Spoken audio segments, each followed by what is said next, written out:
میں ان سیدنا صدیق اکبر دا خطبہ پڑھن لگا، علماء آئے تو پڑھو نا یار، کیوں جی انہاں دی سیاست انہاں تو دھوں کڈو کہ افضل الخلق بعد الرسل، جدو خلیفہ بنے تو خطبہ کی دیتا ایوہ الناس فإني قد وليت عليكم ولست بخيركم فإن أحسنت فأعينوني وإن أسأت فقوموني الصدق أمانة والكذب خيانة والضعيف فيكم قوي عندي حتى أرجع إليه حقه إن شاء الله تعالى والقوي فيكم ضعيف عندي حتى أخذ الحق منه شيء حتى أخذ الحق منه إن شاء الله تعالى لا يدع قوم الجهاد في سبيل الله إلا خذلهم الله بالذل ولا تشيع الفاحشة في قوم إلا عمهم الله بالبلاء أطيعوني ما أطعت الله ورسوله فإن عصيت الله ورسوله فلا طاعة لي عليكم قوموا إلى صلاتكم يرحمكم الله.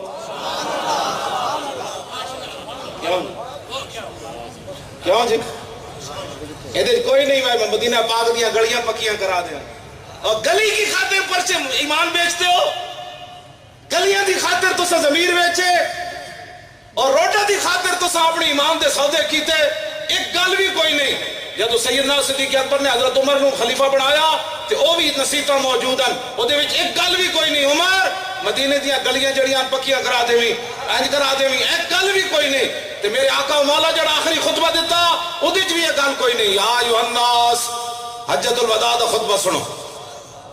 یا ایھا الناس انی لا ارانی وَإِيَّاكُمْ نَجْتَمِعُ فِي هَذِهِ الْمَجْلِسِ إِنَّ دِمَاءَكُمْ وَأَمْوَالَكُمْ وَأَعْرَاضَكُمْ حَرَامٌ عَلَيْكُمْ كَحُرْمَةِ يَوْمِكُمْ هَذَا فِي بَلَدِكُمْ هَذَا فِي شَهْرِكُمْ هَذَا وَسَتَلْقَوْنَ رَبَّكُمْ فَيَسْأَلُكُمْ عَنْ أَعْمَالِكُمْ. اللہ حضور نے فرمایا ان قریب رب سے تمہارا آمنا سامنا ہوگا، رب پوچھے گا تمہارے اعمال کے بارے میں، ہم تمہیں اس طرف لے آئے ہیں، ہمارا شکر ادا کرو.